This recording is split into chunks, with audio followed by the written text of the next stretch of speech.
I'm Chloe Learey, the Executive Director of the Winston Prouty Center. Welcome to a 50th anniversary series of Family Matters. This is a show where we discuss topics of interest to families and young children. And today we are going to be talking about childhood nutrition. I'm so happy to have Kristy Rose here. We are specifically going to be talking about the Child and Adult Care Food Program. It's a federal program, and Kristy is the coordinator in our region of the program. So welcome. Thanks for joining me, and I'm so excited to learn about it and hear how things work. So why don't we just start with, what is the program? Sure. So the Child and Adult Care Food Program is basically the child care version of the school lunch program. It is a federal USDA Food and Nutrition Services program available to child care providers, so child care centers, registered home providers who choose to serve nutritious meals in their program, and in doing so they get reimbursed. Oh, okay. Yep, monthly. So what's the adult part? So the program is also open to adult daycare programs. Oh, okay. Yeah. So it's adult care. Adults with disabilities, elderly. Oh, okay. Yeah. Good. So talk a little bit about, so it's a federal program. Yep. And talk a little bit about how it works on the ground. Like, what is it? Sure. If somebody's interested in doing it, what are some of the things that happens? Yeah. So it is a federal program, but it's administered through the state. So the Agency of Education administers it in Vermont, and then also local nonprofit agencies can sponsor registered home providers in their regions for the Agency of Education. So feds to the state and then to communities. Yep. Okay. Or independent. So centers can be independently on the food program. Oh, okay. Or sponsored. So what are some of the benefits of the program from your point of view? Sure. So the main goal of the program is to combat hunger and get more nutritious food into children. And so I think that it's the fact that registered home child care programs can participate as well as child care centers is very essential. The fact that they get the opportunity to participate in a federal program. So you said it's a reimbursement. Yep. And so is it just a one-for-one? Like if I buy something, I can just get reimbursed for it? So when you participate in the food program, you're signing up to follow a set of meal patterns that are set by the USDA. And so you're creating a menu that follows those guidelines. So each meal has a meal pattern. Like, to give us an example. Yeah, so for breakfast, milk, grain, and a fruit or vegetable is always required to be served.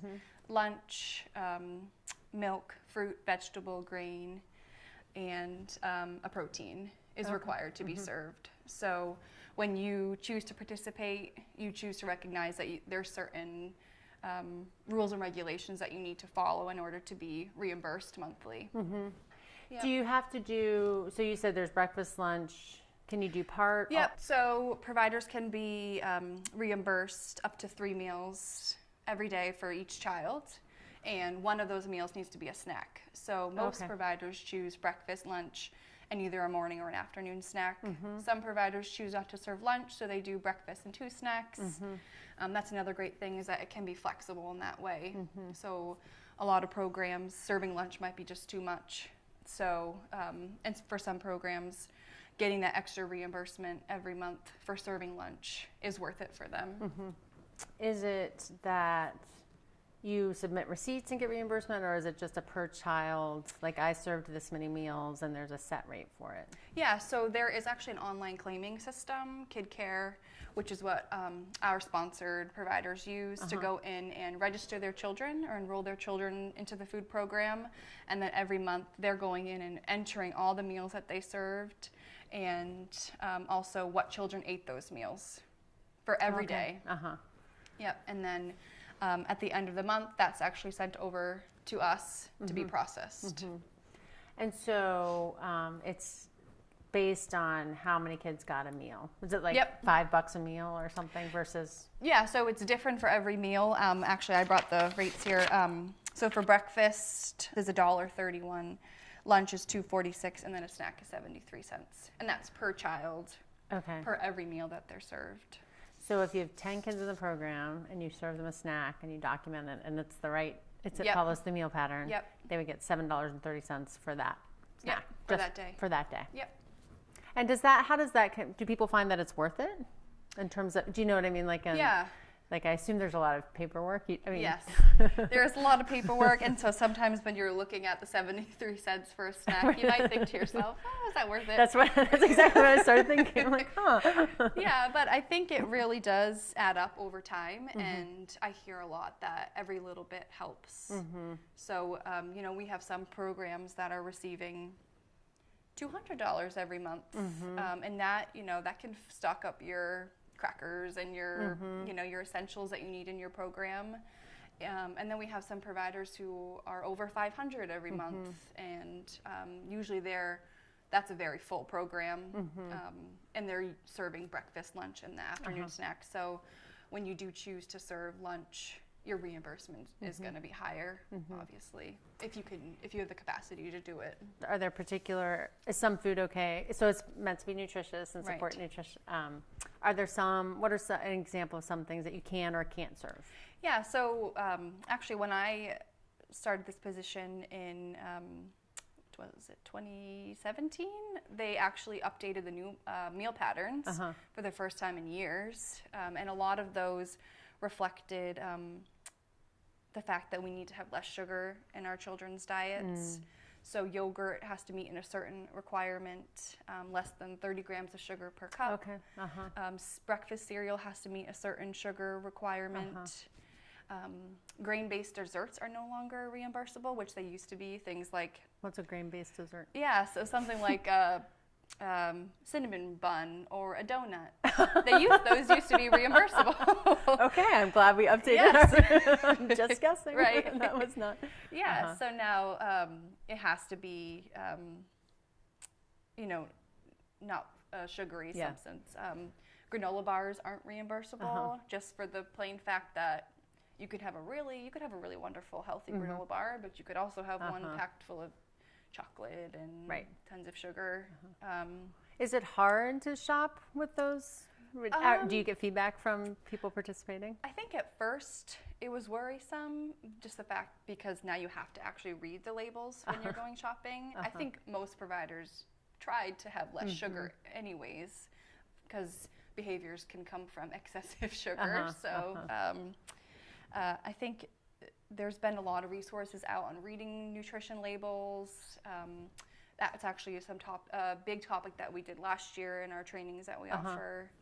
So I think the learning curve of actually stopping to read a label was a little bit of a challenge, but a lot of the feedback is that the yogurt that they've been serving for years already meets that requirement.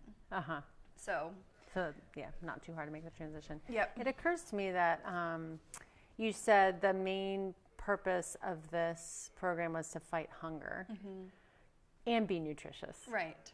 I think. I'm just noticing that. Like, it's not just, we could stick with the donuts, for instance, if it were just about, filling a belly. But And so talk a little bit about, I'm sure a lot of people know, but I think it's worth just noting, why is good nutrition important for child development? Sure, yeah. So I think, like I said about the sugar, excessive sugar can bring out some behaviors. I mean, if you think about, as an adult, when you eat something like fast food or a donut, you don't feel that great. Your focus is off, you're tired, your energy is low. And so we all know childcare is a busy place to be. I mean, they're from outside back to inside to the lunch table. Now it's time for rest. So they need some good carbs, those vitamins and minerals from fruits and veggies, to keep their bodies healthy and growing. Yeah.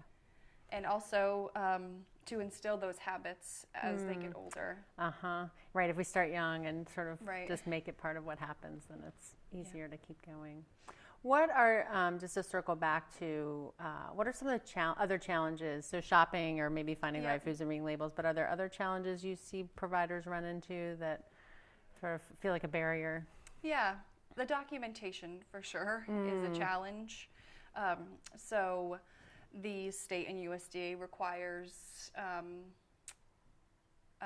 a daily meal count to be updated, as well as their attendance. So they have to keep a lot of records that they are, they can prove that they're updating daily. And so doing that while also trying to, you know, herd your little children where you want them to go can be a big challenge. And as easy as the KidCare online claiming system is, it's very user-friendly. That's still a lot of work, having to go in and put on all those meals every month. And I think opening up your home to an outside person is challenging. So that's your job, part of your job. Talk a little bit about what that means, what that looks like. Sure, yeah. So when Winston Prouty decides to sponsor the registered home providers, we're basically assuming administrative responsibility. So it starts with enrolling the providers into the food program, registering with the state so that they know that they're going to start participating, teaching them the meal patterns, helping them to create menus and enroll their children into the KidCare claiming system, figuring out how to use that system. And then once they get past all those hurdles, then we're also responsible for monitoring their programs, so ensuring that they are following the rules and regulations. So I visit them 3 times a year, all of our sponsored providers. Is it a surprise? 2 visits are a surprise. 2 are a surprise. Yeah, and then 1 is planned. So basically, when I go there, I have a state form that I have to fill out that has all of the regulations on it. I have to check those meal counts that they're supposed to be documenting every day. And I have to ensure that they're following the meal patterns. So monitoring, it's a lot. Yeah. Yep. And people, it can be uncomfortable to have someone come to your home and sort of feel like being judged or something. Yeah, and food is such a tricky topic for some. Everyone has their own opinions about what food's healthy and what food isn't healthy. And so, unfortunately, when you choose to use the food program, you kind of have to just go along with their version of healthy. Right. Right. Yeah. Cow's milk is that's one of the biggest challenges I found. Oh, tell me more. What do you mean? It seems like a lot of lifestyles now are going towards almond milk or soy milk, hemp milk, any kind of milk you can think of that isn't cow's milk. And so the state does require that the milk that you serve is nutritionally equivalent to cow's milk. Oh, okay. Yep. So is that hard to find, or is it's really not hard to find? But they do require a medical note or a parent note. They saying have why? Yeah. Oh, interesting. How many providers are participating in the program right now? Yeah, so we have 29 providers that we're sponsoring in Lower Windsor and Windham County. We actually just recently enrolled 2 new providers. Oh, great. So yeah, 1 right in Brattleboro, 1 in Chester. Oh, so great. That's exciting. Yeah. Good. We are going to take a short break and hear a public service announcement, and then we will be right back.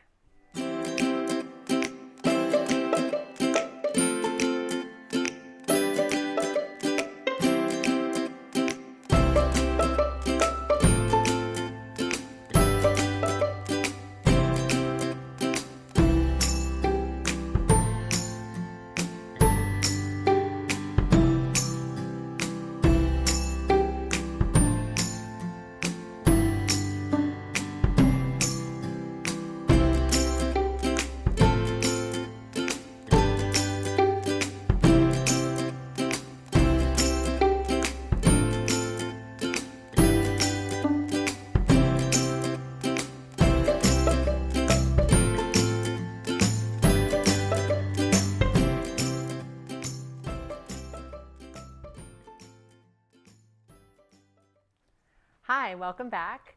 We are doing Family Matters, and we're talking about childhood nutrition. We're talking about the Child and Adult Care Food Program. And I am pleased to say we have someone with us who participates in the program. So welcome, Amaryah. Thank you. We're so excited to have you. So Kristy's sort of explained the nuts and bolts and what it is. And it would be great to hear from you about what does it really look like when you participate in the program. So Well, thank you for inviting me. It's very exciting to be here. I absolutely loved doing the food program. It helps reimburse the money for me so I can provide nutritional food for the children. One of the best parts is that the children get to eat in more family style. So instead of all of the children bringing in their own lunches and you have a variety of different kids having a variety of different things, they all get the same thing. And I can't tell you how excited the kids are to get the same things, every day as all their peers. They've tried new foods. In fact, like one kiddo for a little bit, his mom was worried about allergies, and so she started sending his food, and we noticed he wasn't actually eating his food there. And she was like, am I not giving the same things? So I started doing the same brands that she was comfortable with, and he eats with everything else everyone else eats, and eats a great variety, so it's very interesting to see how kids pick up what the other kids are eating, and they're like, wow, this is cool. So you do which three? Do you do 3 meals? I do morning snack, lunch, and then afternoon snack. Actually, breakfast, lunch, and afternoon snack. Breakfast. It kind of merges into breakfast / morning snack / lunch. But I think breakfast is a bigger reimbursement, right? It is. So it's breakfast. Yes. Oh, yeah, add the milk, right? Yep. That makes it breakfast. But the kids come. They know like that's the first thing that they do. And when they walk in, they're ready for some food. Some of the kids wake up at 6 o'clock in the morning. So when they come at 7:30, they're ready for breakfast. Ready to eat. Yeah, they're ready for. I hadn't thought about the fact that if you serve, if they don't bring their own food, then that just sort of eliminates that whole, what do you have? What do you have? I'm not eating my, I don't want to eat this. I want to eat what you're having. That looks so much better than my, or like the typical like school age trading your foods for something better. Totally gets rid of that. But no, I think my proudest moment of being part of the food program was when Kristy came to visit, and I had served Brussels sprouts, and they were fighting over that there was not enough Brussels sprouts. I was actually hoping that I was going to get to say that part, because I was like, oh my goodness. Okay, so we can't leave it there. What did you do? How did you make the Brussels sprouts? Everyone asked me, they're like, how did you cook these Brussels sprouts? And it was really just a pan sear with like some olive oil with a little bit of salt just for a little flavor, but really. It smells so good in your house, yes, though. I know. Fragrant. I was like, oh, it's like a restaurant in here. I know. But the kids absolutely devour it. And like we went from like a small handful of Brussels sprouts, and like I quarter them, so they're all like nice and soft and sautéed. But then we now buy like a big bag of Brussels sprouts for like the kids, and they eat all of the Brussels sprouts. And even I'd have to say, even the staff that were like, we don't like Brussels sprouts, eat the Brussels sprouts. I have no idea. Like, it's like magical. That's Brussels the adult sprouts. care part of it. The adults getting better at their nutrition. But like we do like it's kind of, we talk with like the staff that I have with me. We've talked also about like modeling, like not being like, I don't like this, or like avocado. Oh, I personally don't like avocado. I served 4 avocado to the kids yesterday. They eat 4 whole avocados, and they couldn't get enough. And it's just about offering the foods, even if it's not something you're particularly interested in. It's just about modeling, like, here, just try it. Just try it. We've even like had the kids. If they're like, I don't like that, we're like, can you just put it in your hand? Like, just touch the food, that sort of thing. Yeah. Can you smell it? Can you touch it to your lips or something like that? We build on it every time. Yeah. That's so great. And I think that's a great example of how in early childhood, everything is education. Yeah. Right? Because we have this debate, like, is it childcare? Is it early education? It's like, well, it's all education at this age. They're learning everything. And that's a great example of like, there's a mealtime, and you just did an activity that made it curriculum. I mean, right? Like, that's awesome. Really is. Right. That's really cool. No, we do a lot of different things, and the kids, they really like eating the different things, and they know that, if I give them a grilled cheese, they're like, what else is with it? They know it's not just going to be a grilled cheese, and like we talk about, okay, we're going to have some fruit, and here's some vegetables, and that sort of stuff, and they're like, oh, okay, well, where's our milk? They remind me everything I'm supposed to have. I'm like, yes. They do know They're the meal little patterns. helpers. They know the meal patterns. Amaryah, you forgot my milk. Right? That's really cute. Which is also great. Actually, Kristy was saying in the first part how food can be weird and hard for, like, people have judgment about it and what's healthy, and just to make it part of, like to make them just love food and know to try things, I think is like developing healthy habits around food, not just good nutrition. Right. No, definitely. That's something that, with the parents too, like the more, sometimes parents even feel like they're getting stuck in a rut. And they talk to me about like, how are we, what are the foods that am I serving? How am I serving it? Am I seeing them eat the foods and that sort of stuff? So it even helps the parents a lot. I think it helps the kids like just normalize the different foods that it seems weird to eat, or being offered at home. And then they see other people eating it, and so they all of a sudden it doesn't become weird anymore. It's right. It all becomes the same. Yeah, it's just part of what we do.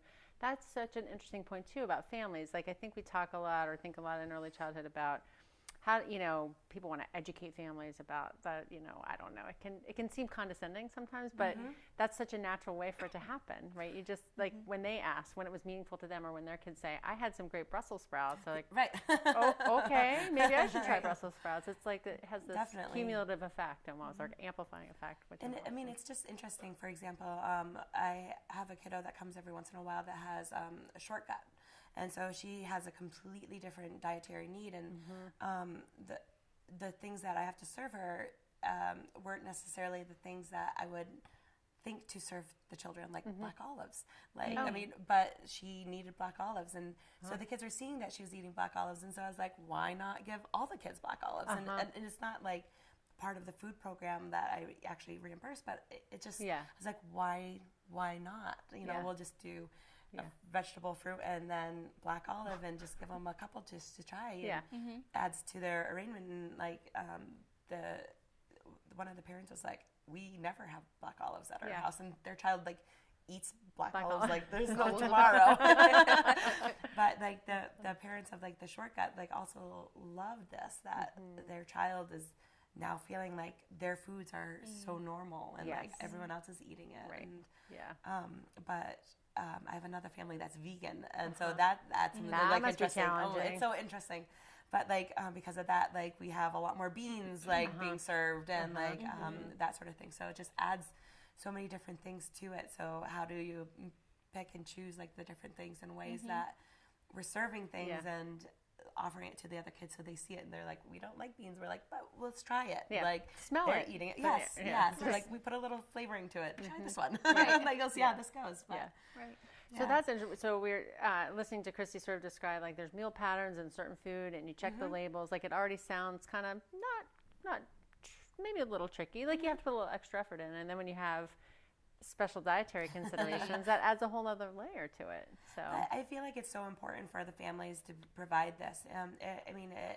It's so relieving for parents to also know that they don't have to worry about like what is my child going to eat. I kind of take care of that for them, so they know that I'm serving like different kind of foods. They don't have to worry about like the vegetable and fruit. They don't have to worry about their child throwing a temper tantrum about it. Right. They, that sort of thing. The parents really like it a lot, and just seeing how well it's worked for the children. It's so nice to offer that. Yeah. And then plus like doing the family style, and then it like adds in all those little, like you were talking about the curriculum, but like if you say, okay, 2 scoops, and then they start practicing their counting, and then they practice like you can have 2 crackers and 2 cheese, and or however many, and so they start practicing that. The children that need to work on their social skills, and being like, here, Kristy, have you can have this. May I have the milk, please? Or things like that. And passing, and they start communicating and asking. If I'm doing pasta, and they get to choose if they have sauce or not. And so I say, would you like some sauce? And they say, yes, please, or no, thank you. And so it just practices this whole different social skills that is important at the table also, that we don't really think about. But or fine motor with the scooping. That's right. So many things just from the meal. No, definitely. Are there, so you mentioned the Brussels sprouts. Are there other extremely popular food items, or items that you found are not popular? My favorite story about one of the kiddos, he came in, he was 4 years old and didn't like a lot of vegetables and fruit, and we really worked hard on this. Just the whole, like, just touch it. Please just touch it. And he now devours apples like there's no tomorrow. I go through one of those bags of apples, probably like 3 bags of apples in a week. Gosh. Wow. Like just like how many apples, and it's just an additional snack. Like they have the breakfast, and then by mid-morning they're like, oh, we're kind of hungry. I'm like, chop up some apples. Here's some apples, and they devour like 5 apples at a time. Like they're hungry for apples. Peppers have made a huge comeback, especially the little ones, the little tiny peppers that look like the big one, and then they love eating it whole. Yes. So, and they don't have very many seeds in it, so they love those. What about your whole grains? Or do you have any trouble with those? Oh no! Oh my goodness! Breads the kids devour. There's the no carbs. tomorrow. Yeah. The carbs they love. I actually try to make sure that they don't eat too much of the carbs. Yeah. They kind of we'll do like small, like half servings, especially like grilled cheeses, things that they really love. I'll do like kind of a half a sandwich and then put vegetables and fruit. And be like, after you eat some of this, we can have another half. You know, so that way they're kind of trying the different things, or at least tasting it. You know, if it's not eaten up. Their dairy and their meats and their carbs, they're really popular. There's not much problems with that. Do you ever feel like you get in a rut? Like, how do you keep it fresh for yourself? I'm really big into like different foods for my family, so just like putting that sort of thing, and also just thinking about like, especially for vegan, I don't want to just give like beans and like vegetables every day, you know, that sort of thing for their meats and like, you know, crackers. And so the parents talk to me about like different foods that they're having at home, curry, things like that. And I might be like, well, I'm not going to go that far with the kids, but you know, I like to think about different types of things like the Mediterranean type of foods, or you know, more Italian type things. What can I make out of casserole? You know, I had the after school kids all week last week because of their winter break. So I made like a little lasagna, you know, and so that's basically the same things, but just in a different look, form. You know, so that way they kind of look, taste something in a different sort of way. And they ate the whole pan of the lasagna, and one, like, I mean, it was kind of crazy, like how much food they went through last week. How many kids do you have, like during the day or after school? Yeah, I am just a registered family childcare, so I have 6 kids during the day, and then I have my 4 after school kids. My daughter is homeschooled actually, so she's 6, so she stays home with me. But and then I have a 12-year-old son, so ends up being closer to 12. But they it's pretty busy and a lot of fun. Yeah. How long have you been doing the food program? I started pretty much right after I became a family child care provider, so it's been about 9 years. Oh wow! Yeah, oh, that's so great. Yeah, it's taken a lot of like little bits and pieces of figuring out how to make like the best thing work, but you know, it's easy after you kind of get into the movement of it. You know, I encourage a lot of people, especially places that want to provide food. I tell them that it's worth the extra few steps to do it. It really is. Great. I mean, to have that just bond with the kids and you know. Why not get reimbursed for the things that you want to do anyways? Right, you're going to buy the food anyway. Yeah. Well, you certainly make it sound like fun. Yeah. That's awesome. And actually, we are out of time. I can't believe it. But thank you so much. And Thank you. I want to thank everybody for joining us for Family Matters, and we'll see you next time.